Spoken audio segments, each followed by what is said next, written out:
হে গিরিধারী গোপী জনবল্লভ মুকুন্দ মুরারি কেশব মাধব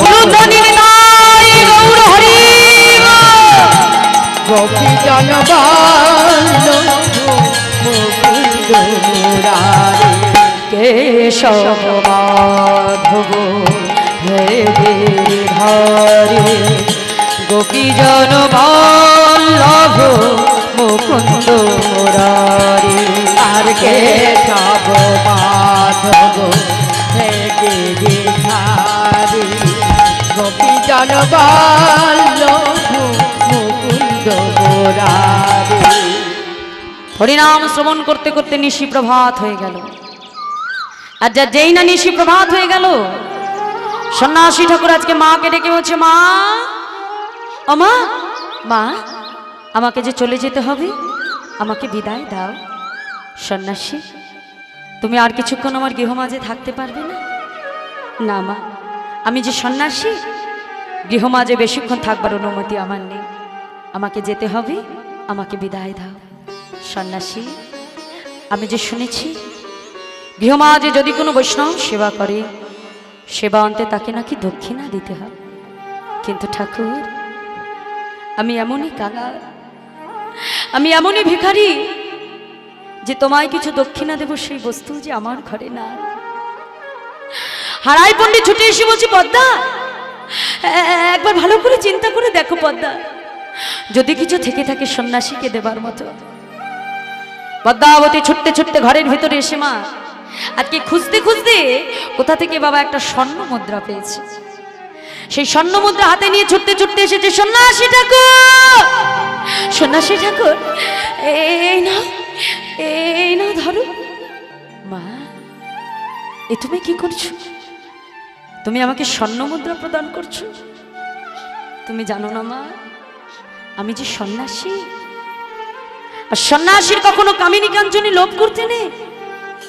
আর লোভ করা তো দূরে থাক মা, কামিনী কাঞ্চন স্পর্শ করার অধিকার আমার নেই। তোমারও দক্ষিণা তো আমি নিতে পারবো না। সন্ন্যাসী, আজ আমি তোমায় সেবা দিয়ে যদি এই সেবা অন্তে দক্ষিণা দিতে না পারি, তবে আমার সংসারের যে অমঙ্গল হবে। আমার কাছে তো এটা ছাড়া আর কিছু নেই ঠাকুর। মা, কে বলেছে তোমার কাছে কিছু নেই? আমি তো দেখতে পাচ্ছি তোমার কাছে অনেক কিছু আছে ঠাকুর। তুমি বিশ্বাস করো, আমার কাছে কিছু নেই তোমাকে দেবার মতো। মা, আমি যদি তোমার কাছে চাই, তুমি আমাকে দেবে? ঠাকুর, সে বস্তু যদি আমার ঘরে থেকে থাকে, আমি তোমাকে নিশ্চয়ই দেব। বলো বলো, তুমি আমার কাছে কি চাও? বেশ, তবে আমার কাছে আগে তুমি সত্য অঙ্গীকার করো। বলো, আমি তোমার কাছে যা চাইবো তুমি আমাকে দেবে? দেবে? দেবে। বেশ, সে বস্তু যদি আমার ঘরে থেকে থাকে, আমি তোমাকে দেব দেব দেব। বলো কি চাও? শুনবে মা? কিন্তু দেখো, চাইবার পরে কিন্তু আর না বলতে পারবে না। তুমি যে আমার কাছে সত্য অঙ্গীকার করে রেখেছো মা, আমি যা চাইবো তোমাকে কিন্তু তাই দান করতে হবে। বলো বলো ঠাকুর, তুমি কি চাইছো? শোনো তবে, তোমার একমাত্র কুবেরকে যদি আমায়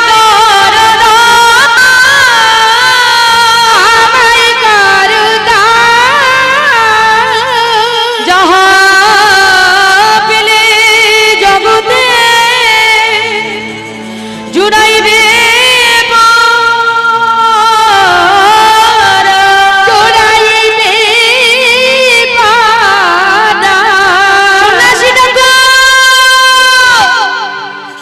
সন্ন্যাসী ঠাকুর, তুমি আমার কাছে কি চাইলে? না, দক্ষিণ আমি তোমাকে দিতে পারবো না ঠাকুর। ও যে আমার একমাত্র নয়ন মণি, ও যে আমার মা বলা একমাত্র ধন, আমার পুত্রকে আমি তোমাকে দিতে পারবো না ঠাকুর। তুমি অন্য কিছু চাও।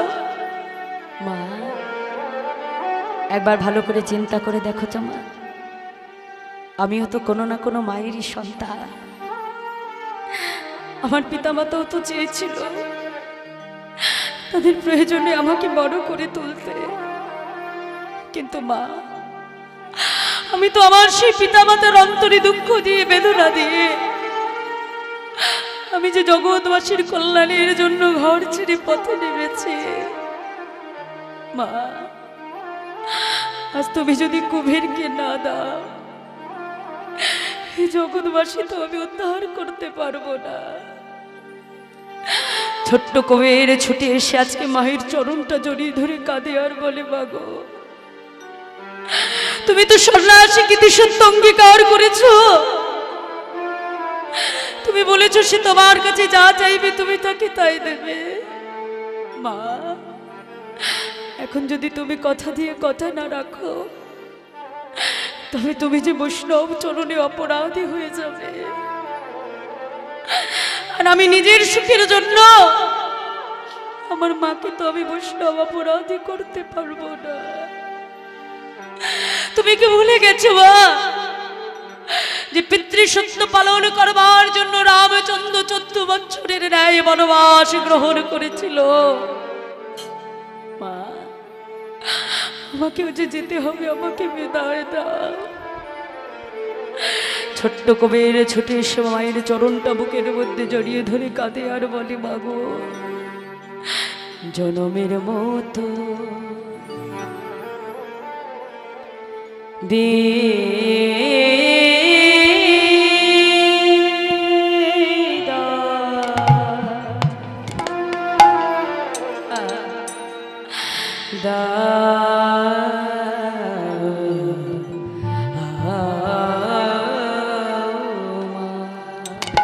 জন্মের নিতাই গৌর হরি বল, হরি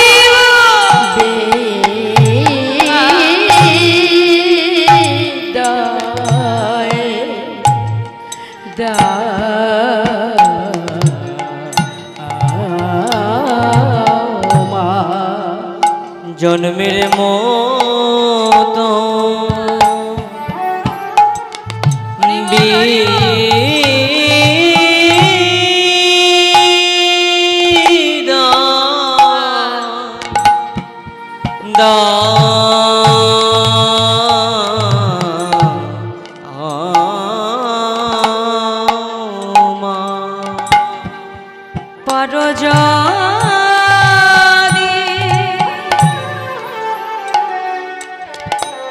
আমায় মনে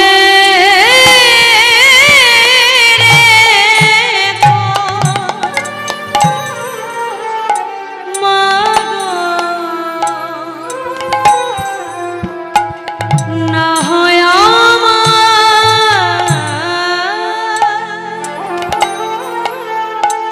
না হয় আমায় ভুলে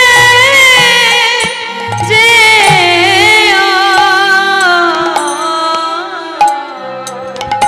পারু যদি আমায় মনে রেখো মাগো, না হয়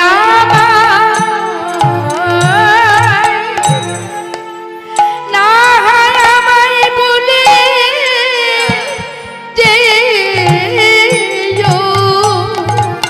মা গয়ে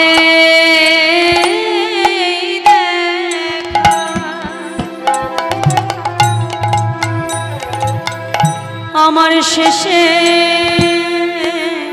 দেখা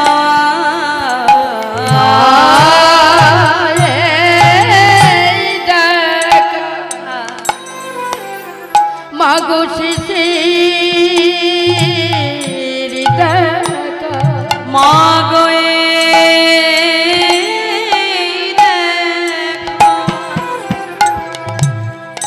আমার শেষে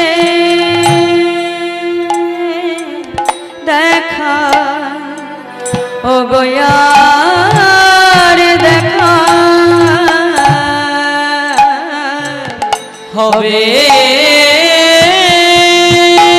তাই গৌর হরি বল হরি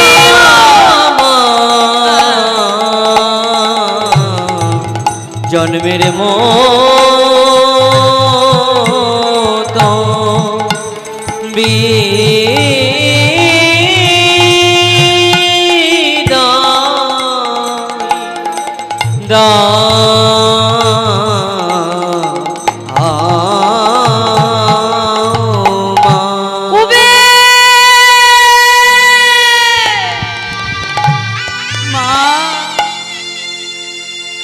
আমাকে যে বিদায় নিতেই হবে মা। তুমি তো সন্ন্যাসীকে সত্য অঙ্গীকার করেছিলে কবে, তুই যখন সারাদিন বনে খেলতে যাস, সারাদিন আমি বনের পানি নয়নে দিয়ে বসে থাকি, কখন আমার কুমির ফিরে এসে একবার আমাকে মা বলে ডাকবে। কবে তুই ছাড়া যে আমাকে মা বলে ডাকার আর কেউ না। নেতাই চাঁদ আজ কোনো কথাই শুনল না মা। মাতৃ আজ্ঞা পালন করবে বলে ছোট্ট কবির 12 বছরের পুত্র কবির সন্ন্যাসীর হাতটা ধরে আজকে তীর্থ ভ্রমণের উদ্দেশ্যে বাহির হয়ে গেলে।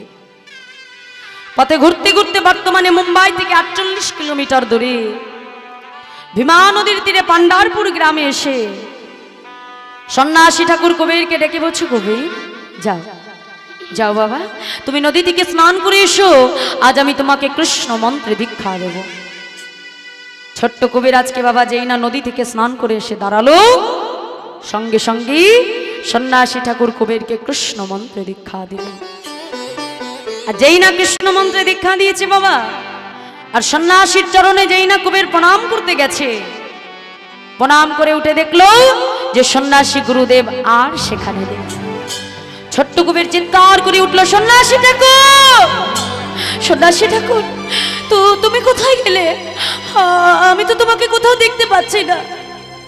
কবিরের অন্তর থেকে কে যেন বলে উঠছে, কবির তুমি কোনো চিন্তা করো না, আর শোনো কবির, আজ থেকে তোমার নাম আর কবির নয়, তবে শোনো আজ হতে তব না হইল নিতানা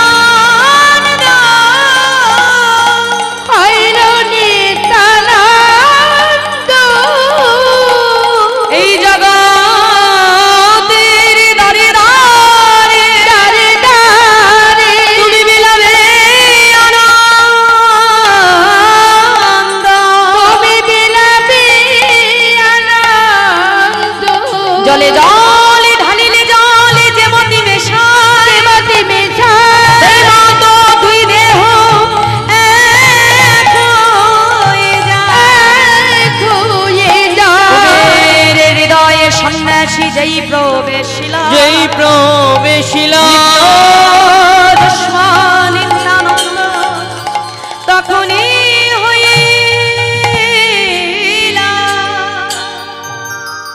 যেই না আজকে দুই দেহ এক হয়ে গেল, সঙ্গে সঙ্গে কবিরের ভেতরে ব্রজের বলরামের ভাব জেগেছে। এতদিন কিন্তু ছোট্ট কবিরের ভাই কানাইয়ের কথা মনে পড়েনি বাবা, কিন্তু আজ ওই সন্ন্যাসীর দেহ আর কবিরের দেহ, যেই দুই দেহ এক হয়ে গেল, সঙ্গে সঙ্গে কবিরের ভেতরে সেই ব্রজের বলরামের ভাব জেগেছে। আর যেই না আজকে কবিরের ভেতরে ব্রজের বলরামের স্বরূপ জেগেছে, সঙ্গে সঙ্গে ভাই কানাইয়ের কথা মনে পড়েছে। যেই না কানাইয়ের কথা মনে পড়ে গেছে, নিতাই চাঁদার বিলম্ব না করে আজ কানাই কানাই বলতে বলতে আমার নিত্যানন্দ প্রভু তিনি বনপথ ধরে ছুটছে। মহাজন বলছে, দেখো দেখো ভাইয়া রে কানাইয়া রে ও তো দর্শন দেখায়ে যা রে ভাইয়া রে। আই গৌর হরি বল হরি বল দর্শন দেখায়ে যা ভাইয়া রে কানাইয়া রে ও তো দর্শন দেখায়ে যা রে ভাইয়া রে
हैया रे कान्हैया रे ओ तुई दर्शन देखाए जा रे।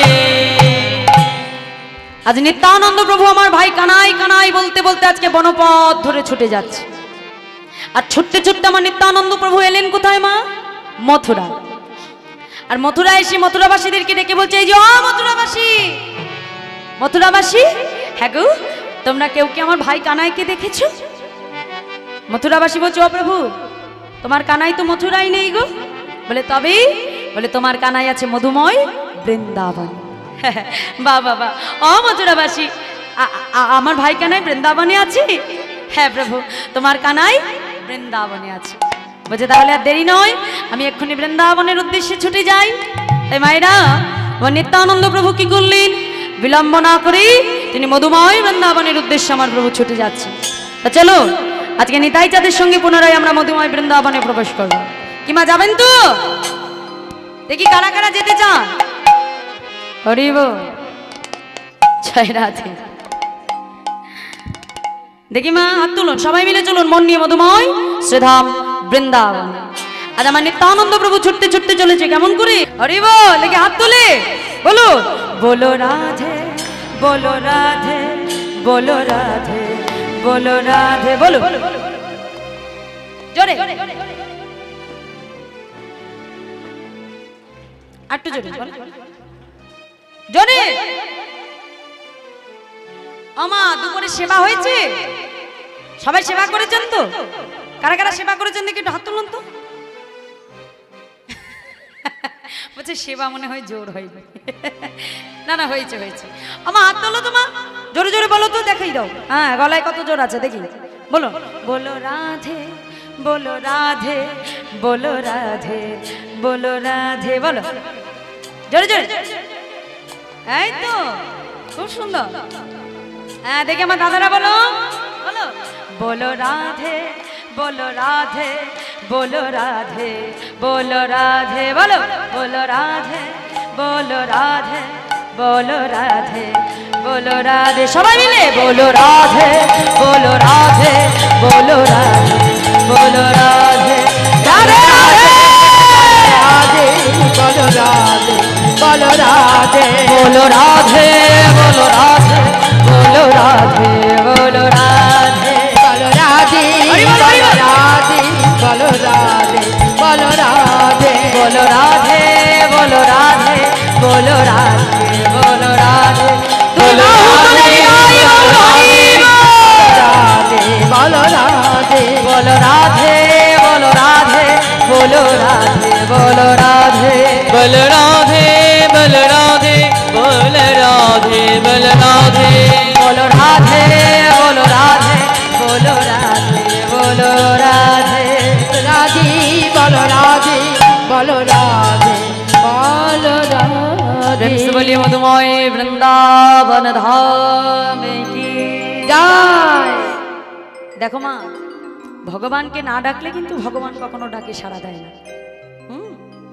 ভগবানকে কিন্তু ডাকতে হয়, না ডাকলে কখনো ভগবানের সাড়া পাওয়া যায় না। তার প্রমাণ মহাভারতে উদ্ধব মহারাজ, মানে আমার প্রাণ গোবিন্দের সখা, একটু মন দিয়ে শুনবেন। এই যে মা, এই যে একটু বসুন একটু বসুন, নিতাই গৌরে মিলন না দেখে বাড়ি যাবেন। হ্যাঁ বসুন বসুন, জয় রাধে। প্রত্যেকদিন ওই 10টা 11টার মধ্যে ঘুমিয়ে পড়ি, আজকে একটু দেরিতে ঘুমালাম, না হয় অসুবিধা আছে কি মা? আর কেউ বাড়ি যাবেন? একটু হাত তুলুন তো দেখি কে কে যাবে।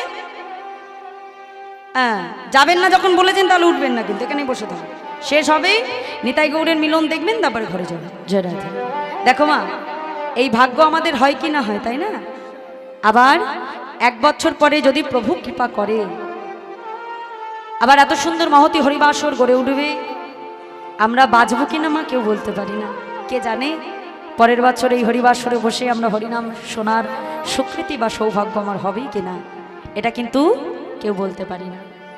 আর যতক্ষণ শ্বাস ততক্ষণ আস।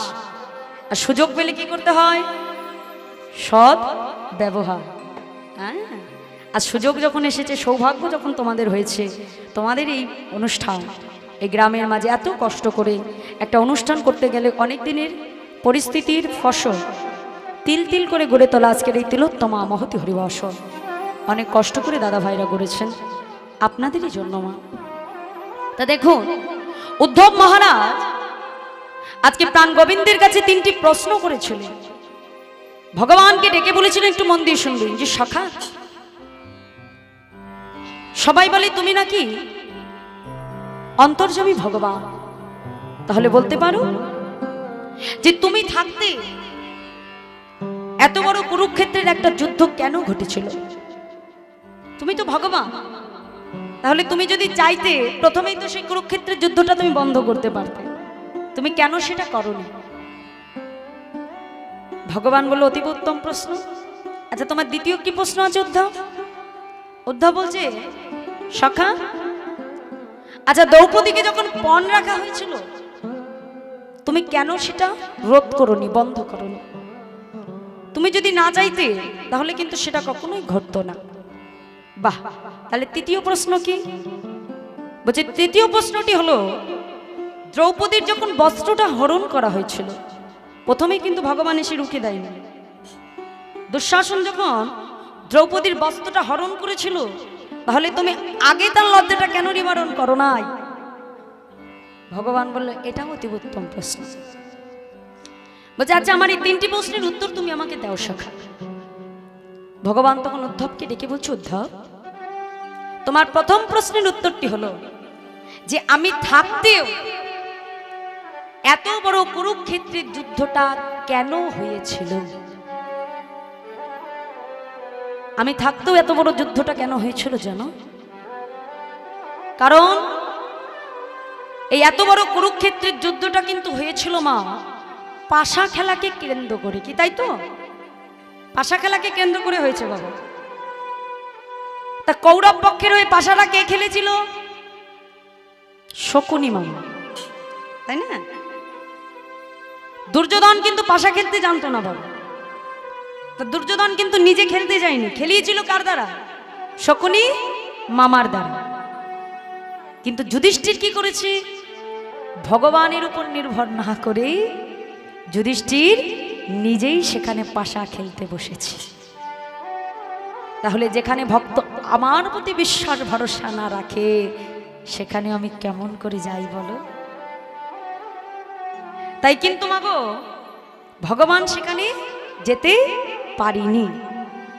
দ্বিতীয় দ্রৌপদীকে যখন পণ রাখা হলো ভগবান কেন সেখানে যায়নি, কেন রোধ করেনি?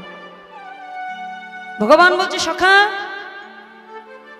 দ্রৌপদীকে যখন পণ রাখা হলো যুধিষ্ঠির আমাকে আগে থেকেই নিষেধ করে দিয়েছিল যতক্ষণ না পাশা খেলা শেষ হবে ততক্ষণ যেন আমি ভেতরে প্রবেশ না করি। তাহলে যেখানে আমাকে আগে থেকেই যেতে নিষেধ করে দেওয়া হয় সেখানে আমি কেমন করে যাই বলো? আর তৃতীয় প্রশ্ন হলো যে দ্রৌপদীর বস্ত্র হরণের আগে কেন আমি তাকে তার লজ্জাটা নিবারণ করি না? কেন করতে পারিনি জানো? কারণ দ্রৌপদীর যখন বস্ত্র হরণ করা হচ্ছিল দ্রৌপদী নিজে মনে মনে চিন্তা করেছিল আমি হয়তো আমাকে রক্ষা করতে পারবো। তা বাবা যখন দেখলো যে নিজে নিজেকে রক্ষা করতে পারছে না তখন কি করলো?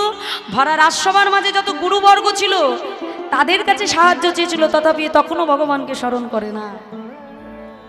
সর্বশেষে দেখলো যখন গুরুবর্গকেও তার লজ্জা নিবারণ করতে পারছে না, তাকে রক্ষা করতে পারছে না, অবশেষে দ্রৌপদী কি করলো? দুহাত উত্তোলন করে বিপদ ভঞ্জন মধুসূদনকে দ্রৌপদী স্মরণ করলো। আর ভক্ত একবার ভগবানকে স্মরণ করাতেই ভগবান আমার ছুটে এসে ভক্তের লজ্জা প্রভু নিবারণ করে দিয়েছেন। নিতাই গৌর হরি বল। তাহলে মা এ জগৎ সংসারে আমরা যতক্ষণ না ভগবানকে স্মরণ করতে পারবো, যতক্ষণ না নিজেকে তার চরণে সমর্পণ করতে পারবো, ততক্ষণ কিন্তু ভগবান ভক্তকে রক্ষা করতে পারবে না। মাগো একটা সুন্দর একটা দৃষ্টান্ত দিচ্ছি। এক মালিকের একটা গাভী ছিল, গাভী। তাই গাভী কি হয়েছে, ঘাস খেতে খেতে হঠাৎ দেখছে যে এক জায়গায় খুব সুন্দর কচি কচি ঘাস হয়ে রয়েছে। তা ঘাসের লোভে কি করলো, গাভীটা হ্যাঁ, সেই ঘাস দেখে সেখানে ছুটে গাভীটা নামতে গেল। আর যেখানে ঘাসে পরিপূর্ণ ছিল সেটা ছিল মা একটা পানা পুকুর। সেই পাক ভর্তি পুকুরের ভেতরে গাভীটা পড়ে সেখানে আটকে গেল। আর গাভীটাকে দেখবা মাত্রই কি করেছে, অত সুন্দর একটা গাভী দেখে, গরু দেখে একটা বাঘ সেখানে কি করলো, অত সুন্দর গরুটাকে দেখে বাঘটা গাভী মাতাকে শিকার করবে বলে বাঘটাও সেখানে লাফ দিল। আর বাঘটা যেই লাফ দিয়েছে বাঘটাও পাকের মধ্যে আটকে পড়ে গেছে। এখন দেখতে দেখতে কি হলো, দেখতে দেখতে সন্ধে গড়িয়ে গেল। আর যখন সন্ধে গড়িয়ে গেল তখন গাভীটা সেই পাকের ভেতরে আটকে বসে বসে হাসছে। এখন হাসতে দেখে বাঘটা বলছে, এতক্ষণ হয়ে গেল আমরা পাকের ভেতরে পড়ে আটকে রয়েছি, তোর এতটুকু ভয় করছে না? আমি এখানে দাঁড়িয়ে রয়েছি, তোর আমাকে দেখে এতটুকু ভয় হচ্ছে না? তুই আমাকে দেখে হাসছিস? তখন গাভীটা কি বললো জানো মা, যে আমি হাসছি কেন জানো? কারণ এই জগৎ সংসারে আমার মালিক আছে। আর আমার মালিক যখন দেখবে যে সন্ধে হয়ে গেছে, আমি এখনো ঘরে ফিরি নাই, আমার মালিক ঠিক আমাকে খুঁজতে খুঁজতে আমাকে এসে এই পাকের ভেতর থেকে আমার মালিক রক্ষা করে নিয়ে যাবে। কিন্তু এই জগৎ সংসারে তোমার তো মালিক নাই, আমাকে রক্ষা করে নিয়ে যাবে, কিন্তু তোমাকে রক্ষা করার জন্য কেউ ছুটে আসবে না। বরং তোমাকে যখন আমার সঙ্গে দেখবে কি করবে, তোমাকে পিটিয়ে এখানেই হত্যা করে ফেলবে। তাহলে মায়েরা, এই জগৎ সংসারে যার মালিক আছে, অর্থাৎ যে নিজেকে গোবিন্দ চরণে সমর্পণ করতে পেরেছে, যার জগৎ সংসারে আর কোনো চিন্তা থাকে না। নিতাই গৌর হরি বল। তাই মাগো, ভগবানকে যদি মন প্রাণ দিয়ে ডাকা যায় তবেই কিন্তু ভগবান সেই ভক্তের ডাকে সাড়া দেয়। তাই আজ যে নিত্যানন্দ প্রভু, আপনারা কিন্তু অনেক ভাগ্যবান। হ্যাঁ, এই বীরভূমের মাটিতেই কিন্তু, আপনাদের এই বীরভূমের ভূমিটা কিন্তু পুণ্যভূমি। আপনাদের এই বীরভূমের মাটিতে আমার নিতাই চাঁদ তিনি আবির্ভূত হয়েছেন। আর আপনাদেরই বীরভূমের মাটিতে সন্ন্যাস ধর্ম গ্রহণ করে আমার মহাপ্রভু আপনাদেরই বীরভূমের মাটিতে তিনি মহাপ্রেম বিতরণ করে দিয়েছে। মহাপ্রভুর অঙ্গ ঘর্ষণে রার দেশের বালকের মুখে কৃষ্ণ নাম শ্রবণ না করে এই রার দেশের ধুলায় যখন আমার মহাপ্রভু গড়াগড়ি যায়, তখন আমার মহাপ্রভুর নয়ন থেকে অশ্রুধারা বয়ে, মহাপ্রভুর রুধির ধারা মিলেমিশে এই বীরভূমের মাটিতে ভক্তির ভাবের সঞ্চার হয়েছে। নিতাই গৌর হরি বল, হরি বল। তাহলে আপনারা অতীব ভাগ্যবান যে নিতাই গৌর দুই ভাইয়ের কৃপা কিন্তু আপনারা পেয়েছেন। হ্যাঁ, সেই নিত্যানন্দ প্রভু আজকে কি হলো, ভাই কানায় সন্ধানে এলেন কোথায়? আজকে আমার প্রভু ছুটতে ছুটতে মধুময় বৃন্দাবনের উদ্দেশ্যে নিতাই চাঁদ ছুটেছে। এসে দেখলো যে পথের ভিতরে কিছু ব্রজরাখাল খেলা করছে। নিতাই চাঁদ কি করলো, ছুটে গিয়ে সেই ব্রজরাখালের কাছে এসে বলছে, এই যে ব্রজরাখাল, তোমরা কেউ কি আমার ভাই কানাইকে দেখেছো? হ্যাঁ, নিতাই চাঁদ ডেকে ডেকে বলছে, ওরে আমার বনে রাখা, ওরে আমার গোঠে রাখাল, তোরা তোরা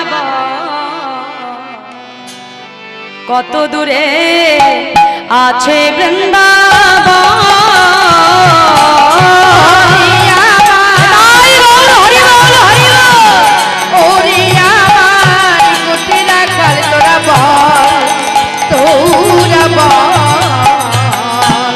কত দূরে আছে বৃন্দাবন,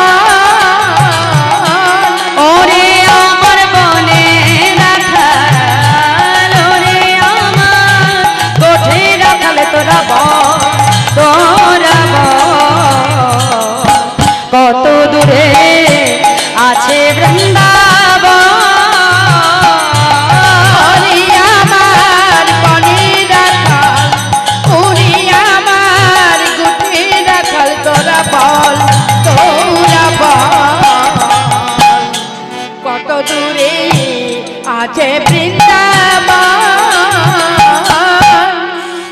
না বলেছে ব্রজ রাখাল বলছে ও প্রভু, ও প্রভু তুমি বৃন্দাবনে যাবে?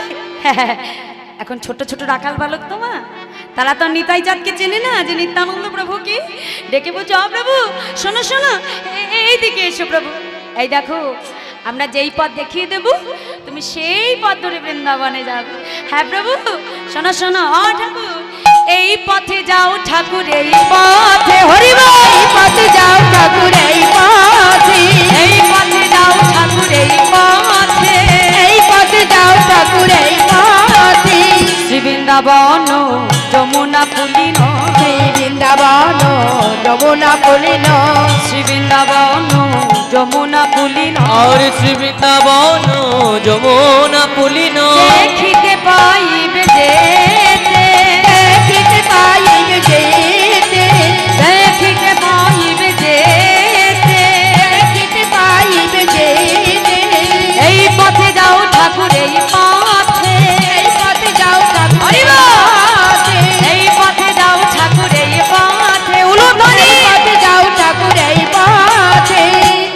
বাবা বাবা অমৃত রাখা, তাহলে এই পথে গেলে আমি বৃন্দাবনে চলে যাব? হ্যাঁ ঠাকুর এই পথে গেলে তুমি বৃন্দাবনে চলে যাবে। ছোট ছোট বালকের দেখানো পথে মা আমার নিত্যানন্দ প্রভু তিনি ছুটতে ছুটতে আসছে। এসে কি দেখলো? অদূরে একটা গোবিন্দ মন্দির। মন্দিরে ছুটে গিয়ে যাই না আমার নিতাই চাঁদ আজকে দরজায় মুষ্টাঘাত করলেন। দেখলেন ভেতরে ভাই কানাই আছে, কিন্তু ভেতরে ভোগ আছে, কিন্তু ভাই কানাই সেখানে নাই। নিত্যানন্দ প্রভু মনে মনে চিন্তা করলো, বেশ তবে আমার যে জীবনে আমার ভাই কানাই নেই সেই জীবন আমি আর রাখবো না। আজই গিরি গোবর্ধনের শিলা মাথায় আঘাত করে আমার প্রাণ বিসর্জন করব। নিত্যানন্দ প্রভু ছুটে গিয়ে যাই না গিরি গোবর্ধনের শিলা নিয়ে মাথায় আঘাত করতে যাবেন, পেছন থেকে একজন বৈষ্ণব এসে নিতাই তাদের হাতটা চেপে ধরলো। ঠাকুর এ তুমি কি করছো? তুমি জানো না আত্মহত্যা করা মহাপাপ? বৈষ্ণব তুমি জানো আমি কবে থেকে আমার ভাই কানাইকে খুঁজছি, কিন্তু আমি তো কোথাও আমার কানাইকে খুঁজে পাচ্ছি না। বৈষ্ণব তুমি কি বলতে পারবে আমার ভাই কানাই কোথায় আছে? ঠাকুর তুমি যদি কৃপা করো আমি নিশ্চয়ই বলতে পারবো তোমার কানাই কোথায় আছে। বাবা বা অবশ্য তুমি বলতে পারবে আমার কানাই কোথায় আছে? হ্যাঁ ঠাকুর আমি পারবো তোমার কানাই কোথায় আছে বলতে। বাবা অবশ্য তাহলে বলো দেখি আমার কানাই কোথায় আছে? শুনবে প্রভু? শোনো শোনো ও দয়াময়, তোমার কানাই কোথায় আছে জানো? এবে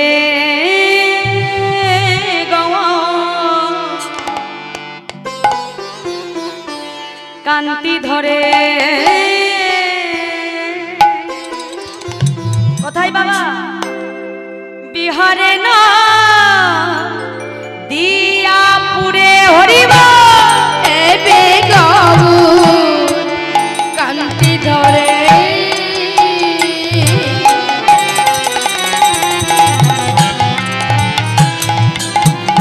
আর বিহারে না দিয়াপুরে, সেইখানে আছে প্রাণ,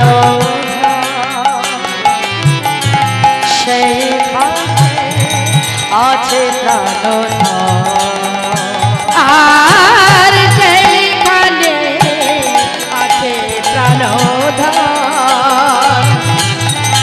সেইখানে আছে প্রাণধন। তুমি যাও যাও না দিয়াপুরে হরিবা, যাও না দিয়াপুরে, তুমি যাও যাও না দিয়াপুরে, তুমি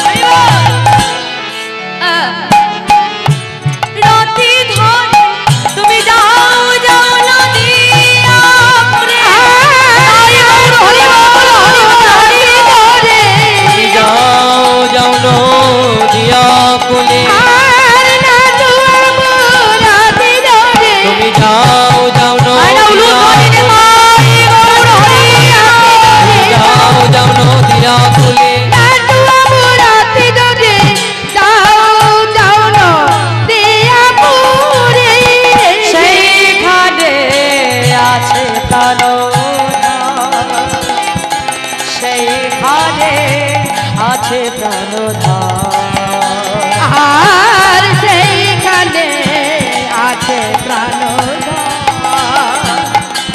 সেইখানে আছে প্রাণধর। বাবা বাবা, ও অবশ্য আমার ভাই তাহলে নবদ্বীপে আছে। বাবা, তাহলে তুমি যখন জানো যে আমার ভাই কানাই নবদ্বীপে আছে, তাহলে এটাও তো বলতে পারবে আমার ভাইকে দেখতে কেমন হয়েছে। কি গো বাবা, অনেকদিন পরে যদি কাউকে দেখতে চাও, তাই না? ধরুন অনেকদিন পরে আপনি আপনার ভাইকে খুঁজতে গেলেন, এখন তাকে হয়তো অনেকদিন দেখেননি, তা খুঁজতে গেলে আমরা কি করবো মা? যদি চেনা কাউকে খুঁজতে যাই, আগে থেকে কি করি, তার বাড়িতে একটা ছবি দেখে নিই, তাই না? যদি একটা ছবি বা একটা কিছু দেখা যায়, তাহলে সেই আন্দাজে তাকে খুঁজে পেতে সুবিধা হয়, কি তাই তো? যেমন পুলিশেরা চুরি ডাকাতি করলে তাদের কি করে, যারা দেখে তাদের দিয়ে একটা স্কেচ করিয়ে নেয়, মানে তাদের যদি একটা বিবরণ বা কিছু পাওয়া যায়, খুঁজে পেতে সুবিধা হয়। আজকে এক যুগ পরে নিতাই চাঁদ আজকে তার ভাই কানাইকে দেখবে, তা আবার নবদ্বীপে যেয়ে, তাহলে কেমন হয়েছে এটা যদি আগে থেকে জেনে নেয়, তাহলে নবদ্বীপে যে অত মানুষের ভেতরে তাকে খুঁজে পেতে সুবিধা হবে। তার মানে নিত্যানন্দ প্রভু কি করলে আজকে সেই বৈষ্ণবকে ডেকে বলছে, এই যে ঠাকুর, আমাকে একটা কথা বলবে? জানো তো আমার ভাই না ওই বৃন্দাবনে মাঠে মাঠে ধেনু চড়াতো, তো তা আমার ভাইয়ের গায়ের বরণ ছিল কালো। ঠাকুর, আমার ভাই কি এখনো কালো আছে? তাও নেই? বলছে না ঠাকুর, তোমার ভাই এখন কালো নেই গো, তবে তোমার ভাই এখন